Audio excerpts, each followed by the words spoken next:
Bonsoir à vous mesdames et messieurs et bienvenue dans cette édition. Avant de poursuivre, sachez qu'il y aura à la fin de cette édition la lecture de quelques décrets. Un soldat tchadien de la force multinationale mixte est tombé sur le champ d'honneur le 16 juin dernier après un accrochage avec les éléments de la secte Boko Haram au Nigeria. La cérémonie funèbre s'est déroulée ce matin au camp des 27. Idriss Oumar Idriss.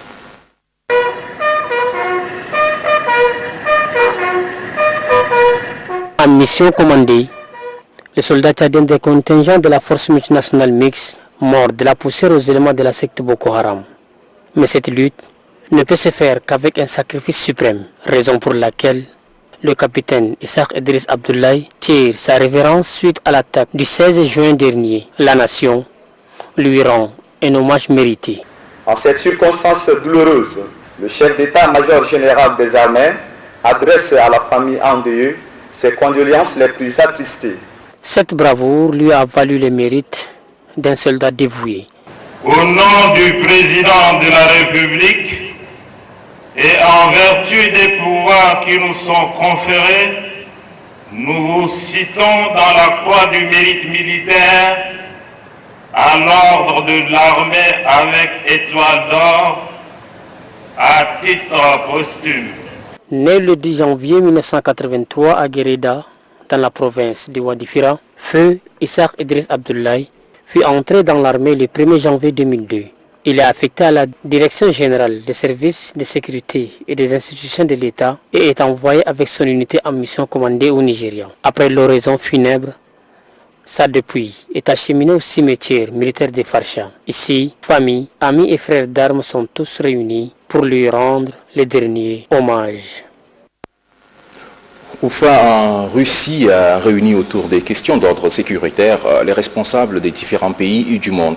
C'était du 18 au 20 juin dernier. La conférence internationale des responsables de haut niveau sur les questions de sécurité a permis aux participants, dont le ministre de l'administration du territoire, de la sécurité publique et de la gouvernance locale, Mamad Abali Salah, de dresser un bilan. Un bilan sur la sécurité dans le monde. Aman Isakazina. Ce sont au total 108 nations engagées dans la lutte contre le terrorisme à l'échelle mondiale qui participent à cette 10e rencontre de Oufa en Russie, dite Conférence internationale des responsables de haut niveau sur les questions de la sécurité. À ces assises, les idées convergent vers un seul objectif: éradiquer le terrorisme dans le monde à travers une lutte sans merci. C'est pourquoi chaque intervenant a fait la situation sécuritaire de son pays. Le Tchad, qui depuis plusieurs années s'est engagé dans cette guerre asymétrique, surtout de son combat contre la nébuleuse Boko Haram, n'est pas resté en marge de ces grands rendez-vous. Par la voix de son ministre en charge de la sécurité publique, le général de corps d'armée Mamad Abali Salah, le pays de Toumaï s'est dit déterminé à combattre le terrorisme sur toute sa dimension. La position du Tchad restera toujours sans ambiguïté. Cependant, je ne m'en doute un seul instant que le combat contre le terrorisme et l'insécurité en général ne pourra se faire sans le concours de la communauté internationale tout entière. Ainsi, à la sortie de cette importante rencontre, nous allons resserrer nos rangs, avantager la concertation et l'échange d'informations entre États pour nous permettre d'aplanir les questions de sécurité qui préoccupent nos concitoyens. Les conférenciers ont à cette conférence de haut niveau reconnu et apprécié l'effort du Tchad dans la lutte contre l'extrémisme violent. Le ministre est accompagné dans ses déplacements du conseiller du chef de l'État Ali Moutaïd et de l'inspecteur général adjoint de la police Hamid Khalil. Hier, lors d'une conférence de presse, le président de l'UNDR, Saleh Kebzabo, a reconnu qu'il n'est plus un chef de file de l'opposition et c'est suite à une tracasserie d'ordre judiciaire. Suivez. J'avais promis de m'y opposer, j'y renonce.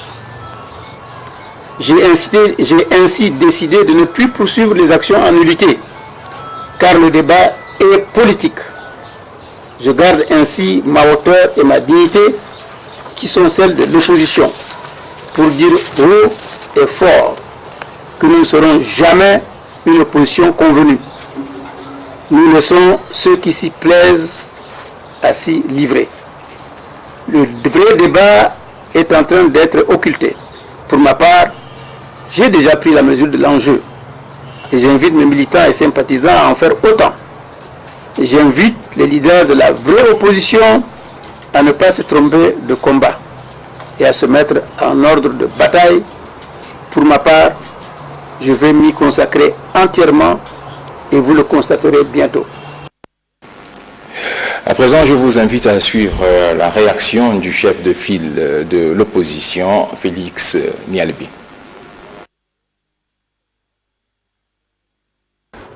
Je pense bien que la décision de la Cour suprême est inattaquable. C'est Saleh Kebzabo qui parle. Aujourd'hui, beaucoup de partis politiques sont exclus du processus électoral sur la base de ce communiqué de presse.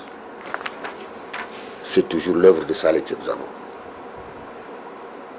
Vous avez aussi une décision qui nomme Saleh Kebzabo suite à une assemblée générale des partis politiques, coordinateur général des partis politiques. C'est ce qui n'existe pas dans nos textes à nous. Cela met également sous coupe réglée de Saleh Kebzabo, le chef de l'opposition démocratique que suis-je. Vous avez aussi vu une liste de membres proposés au CNDP qui a été établi le même jour où il a été désigné coordinateur général de l'opposition démocratique. Entre ce que nous nous sommes dit et ce qu'il a fait, est-ce que c'est vrai ce qu'il a dit hier? Moi, je ne le crois pas. Je ne peux pas croire, parce que les hommes politiques se parlent en vase clos.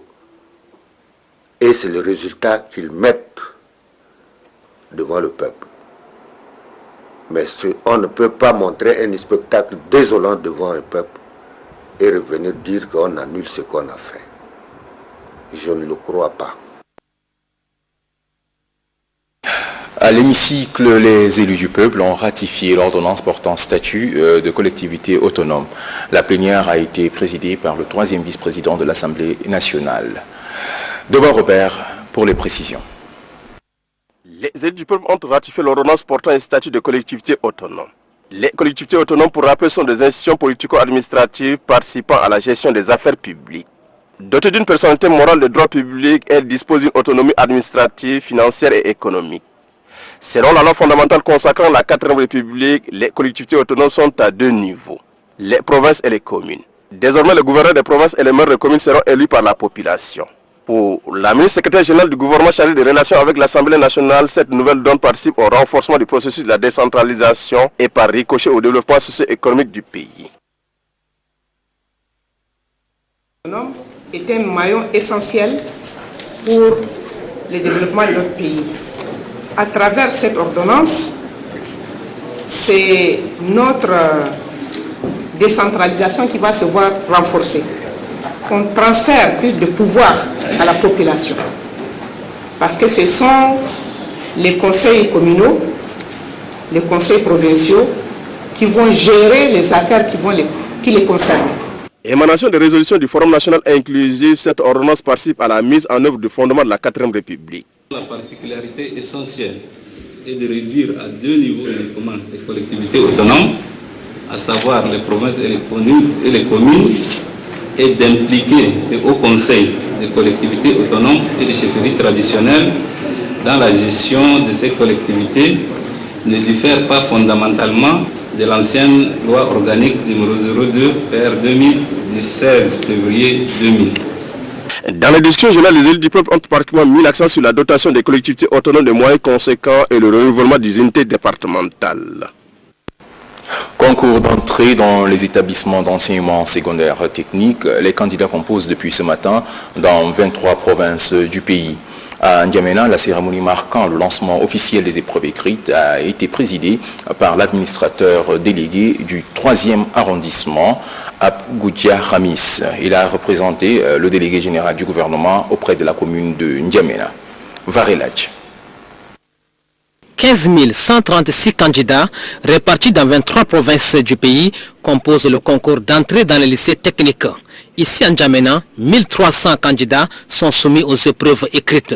Le délégué à l'enseignement et à la jeunesse de N'Djamena, Dongo Sabray, situe la particularité de ce concours d'entrée dans les établissements d'enseignement secondaire technique. Un pays se développe à partir d'abord de la science. Et la science fait appel également à ce que nous demandons.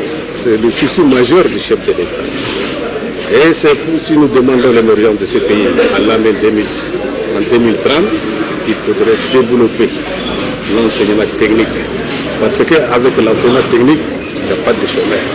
L'administrateur délégué du 3e arrondissement, Abgoudia Khamis, représentant le délégué général du gouvernement auprès de la commune de N'Djamena, confie que l'enseignement technique est un levier d'auto-emploi.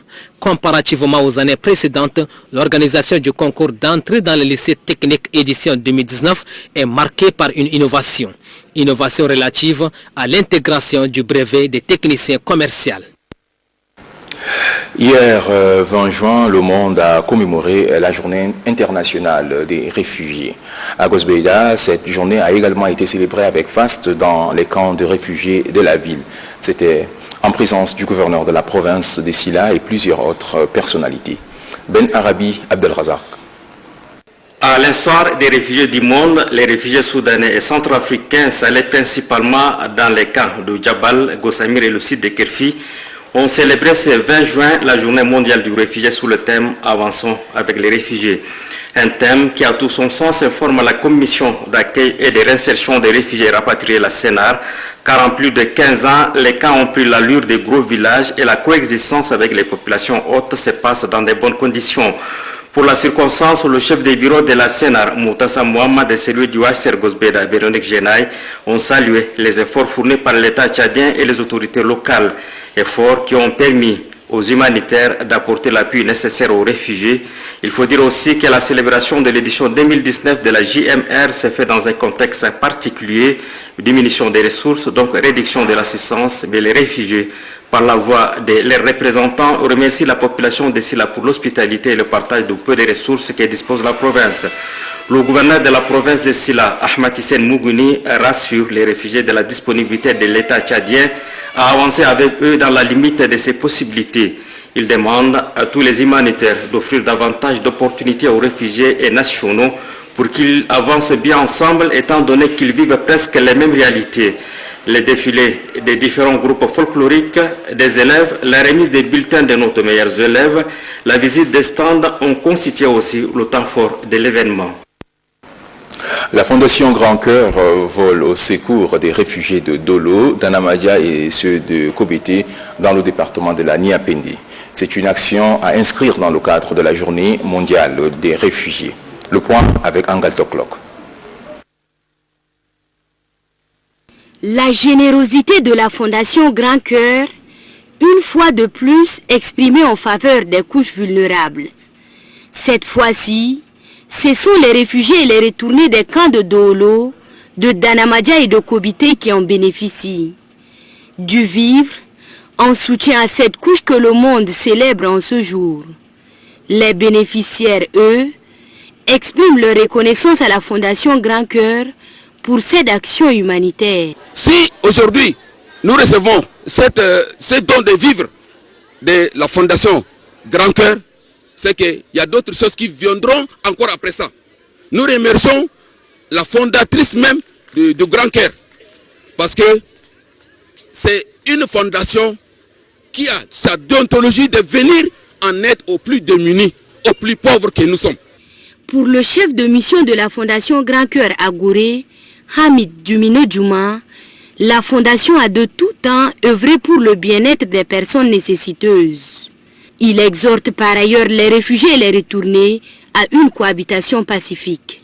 Le préfet du département de la Niapende, quant à lui, a salué la largesse de la première dame. C'est le lieu de remercier du fond du cœur Son Excellence Idriss Déby Itno, président de la République, chef de l'État et la première dame pour leur vision politique sociale. Merci et grand merci pour la Fondation Grand Cœur. La Journée mondiale des réfugiés, s'il faut le rappeler, a été instituée par les Nations Unies le 20 mai 2001. Elle vise à mettre de la lumière sur la situation des réfugiés et à pousser le monde à agir en leur faveur. Dans le cadre de la Journée mondiale des réfugiés, le HCR a organisé une conférence débat. Le thème de cette rencontre est l'éducation comme instrument de protection et de cheminement avec les réfugiés. Dionodi Nestor. L'éducation comme instrument de protection et de cheminement avec les réfugiés. C'est le thème de cette conférence débat. Une rencontre du donner et du recevoir qui entre dans le cadre des activités liées à la Journée mondiale des réfugiés. Le premier intervenant, Amit Mamat, chargé des mouvements mixtes de la Commission nationale d'accueil et de réinsertion des réfugiés et des rapatriés, a longuement axé sa communication sur le rôle de l'école dans la vie d'un enfant réfugié. Selon lui, l'école est socialement un instrument d'encadrement et de protection de l'enfant. À la question des avancées du gouvernement tchadien par rapport aux réfugiés, le deuxième intervenant, Yannick Yanke, chargé de l'éducation du HCR, a souligné que le Tchad a fait des progrès remarquables dans le domaine de l'éducation, ce qui fait de lui l'un des premiers pays parmi les 65 qui bénéficient des fonds du partenariat mondial pour l'éducation. Occasion pour Abakar Fadoul Moussa, réfugié de nationalité centrafricaine, de témoigner sa gratitude au gouvernement tchadien et au HCR qui lui ont permis d'avoir une famille d'accueil. Le troisième et dernier conférencier, Dr Ali Abdraman Agar, a attiré l'attention des participants sur la nécessité de s'armer pour gagner la seule guerre qui mérite d'être menée, celle contre la pauvreté. Elle passe par l'éducation. En marge de la journée de l'enfant africain qui a été célébrée le 16 juin dernier, le coordinateur du réseau des associations pour la protection des enfants du Tchad a présidé la cérémonie de lancement de formation en faveur des enfants ambassadeurs sur la charte africaine des droits de l'homme, des droits de l'enfant, j'allais dire. C'était ce matin. Haram Abdelkader. Vulgariser le contenu de la Charte africaine des droits de l'enfant, c'est l'objectif recherché par le réseau des associations pour la protection des enfants au Tchad. Pour cette formation, 20 jeunes issus des 10 communes d'arrondissement sont conviés. Pour le coordinateur national du réseau, cette formation donne aux jeunes leaders les outils nécessaires. Nous, au niveau du réseau des associations pour la protection des enfants au Tchad, avons jugé utile de former nos ambassadeurs venus des 10 arrondissements de la ville de N'Djamena sur la charte africaine des droits des enfants. Après cette formation, nous allons les déployer dans leurs arrondissements respectifs afin de devenir notre porte-parole auprès de la population de leurs arrondissements respectifs. Le maire de la commune du 3e arrondissement, Idriss Micho Sami, salue cette initiative et encourage ces jeunes leaders à tirer bénéfice de cette formation. Des jeunes d'autres communes de la capitale vont aussi bénéficier de cette formation. Rendons-nous à présent dans le Wadi Fira où la population, en particulier les femmes, bénéficient d'une formation initiée par la Fondation Grand Cœur, une formation axée sur les activités génératrices de revenus. Dieu me dit Nestor. 100 femmes issues des associations féminines de 4 départements que compte la province de Wadi Fira seront formées durant 3 jours sur la gestion des activités génératrices de revenus. C'est une initiative de la Fondation Grand Cœur. Le chef de mission précise que la Fondation ne ménagera aucun effort pour soutenir les femmes après leur formation. La Fondation Grand Cœur, au nom duquel je me présente devant vous, ne vient pas fouler les sols des victimes pour la première fois. Pour cette formation. Si aujourd'hui, elle revient encore parmi vous, c'est parce qu'elle a compris l'importance d'une telle formation pour les femmes de cette province. Le gouverneur de la province de Wadifira, Isaka Ahmad Ardja, adresse ses gratitudes et remerciements à la Fondation Grand Cœur qui ne cesse d'appuyer la population du Wadifira dans le domaine de la santé et de la formation. La scolarisation des filles au centre d'une conférence, d'une rencontre qui s'est tenue au quartier Paris-Congo, c'est ici à N'Djamena. Une rencontre donc pour inciter les parents à inscrire davantage les filles à l'école. Nous suivons ce reportage signé Mohamed Oumar Moursal. Protégeons nos femmes, nos enfants et nos bébés contre la chaleur, la pluie ou tout autre effet lié au changement climatique. Tels sont les mobiles de cette rencontre de sensibilisation et d'échange entre l'association Femmes du Désert et les élèves de l'école Cheikh Dialta de Paris-Congo. L'objectif est de lutter contre toute maladie liée à la chaleur et à la pluie. Selon les responsables de l'association Femmes du Désert, les femmes se lèvent toujours tôt pour faire leurs activités commerciales sans se protéger contre le soleil et la pluie. La maman doit protéger leurs enfants sous l'effet de chaleur et sous la pluie. Quand l'enfant qui porte un bébé au dos avec des marchandises, elle n'arrive pas à protéger l'enfant. Si l'eau n'est pas propre, il y a beaucoup de maladies qui sont hydriques, qui peuvent aussi causer des maladies. Les enseignants de cette école remercient les initiateurs qui se préoccupent de la santé des mères et de leur progéniture. Pour eux, la femme joue un rôle primordial dans la société, mais l'enfant est l'avenir de demain, car nous sommes appelés à les protéger contre tout danger. L'Union européenne et la coopération allemande GIZ appuient les communes dans le processus de leur autonomisation pour une meilleure gestion. De concert avec le ministère de l'administration du territoire, elles viennent renforcer les capacités des maires, comptables et receveurs de 11 communes du Tchad. Adef Ahmad Benrama pour les précisions. L'efficience dans l'action et la gestion optimale des collectivités autonomes. C'est ces soucis qui animent la coopération allemande GIZ à travers le projet de renforcement de la résilience et de la cohabitation pacifique au Tchad, PLCPT, lequel a initié une session de formation à l'intention des maires de 11 communes du Tchad. Ils auront à apprendre les techniques d'élaboration et la mise en œuvre du budget participatif. La GIZ au Tchad, à travers ces différents projets, appuie le processus de la décentralisation afin de renforcer la démocratie locale et promouvoir le développement à la base. Selon le directeur de l'économie et des finances locales, le gouvernement accorde une importance capitale aux collectivités autonomes. Cette volonté du chef de l'État se matérialise par la création du Haut Conseil des collectivités autonomes et des chefferies traditionnelles dans le but de renforcer l'autonomie de gestion des collectivités autonomes, la signature de différents textes relatifs aux collectivités autonomes et à l'annonce des élections dans les mois à venir. Les élus locaux sont également appelés à participer à une causerie débat sur les thèmes la politique de la décentralisation et les rôles actuels et futurs des collectivités autonomes. Après s'être rendu dans 4 arrondissements de la ville de N'Djamena, l'équipe de sensibilisation et de mobilisation des acteurs en alphabétisation, conduite par le directeur de l'alphabétisation et de la promotion des langues nationales, est arrivée hier dans les communes du 8e et 9e arrondissement. Elle s'est entretenue avec les délégués et chefs des quartiers et carrés sur le renforcement de l'éducation et l'alphabétisation au Tchad. Christelle Ngarlomdana.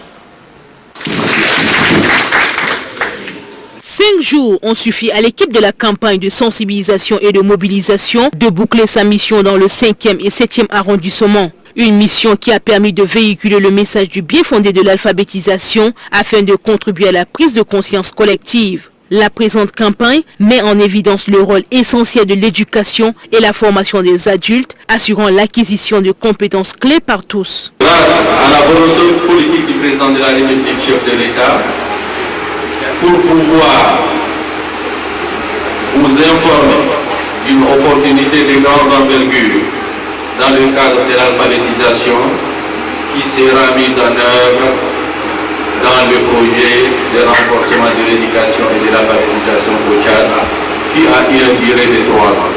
L'éducation des adultes a des avantages économiques, sociaux et culturels plus larges. Les acteurs des communes du 5e et 7e arrondissement se réjouissent de ce projet et se disent prêts pour une large sensibilisation dans sa mise en œuvre. L'Association pour la défense des droits des consommateurs ADC a fait ce matin un point de presse. L'ADC salue les efforts du gouvernement dans la lutte contre le tabagisme au Tchad. Suivez. L'ADC se réjouit de ce grand pas franchi par le Tchad et exprime sa profonde gratitude au gouvernement et à l'Assemblée nationale pour ces actes responsables qui visent à préserver les générations présentes et futures des effets néfastes sur le plan sanitaire, économique, social et environnemental. L'ADC saisit cette occasion pour exiger le versement des taxes perçues conformément aux dispositions de la loi des finances 2019 qui a instauré une taxe de 100 francs sur chaque paquet de cigarettes fabriquées ou vendues au Tchad. En effet, il est inadmissible que la taxe soit perçue immédiatement sur le prix des paquets de cigarettes depuis le 1er janvier 2019, mais force est malheureusement de constater que le produit de cette taxe ne soit pas encore rétrocédé au ministère de la Santé publique.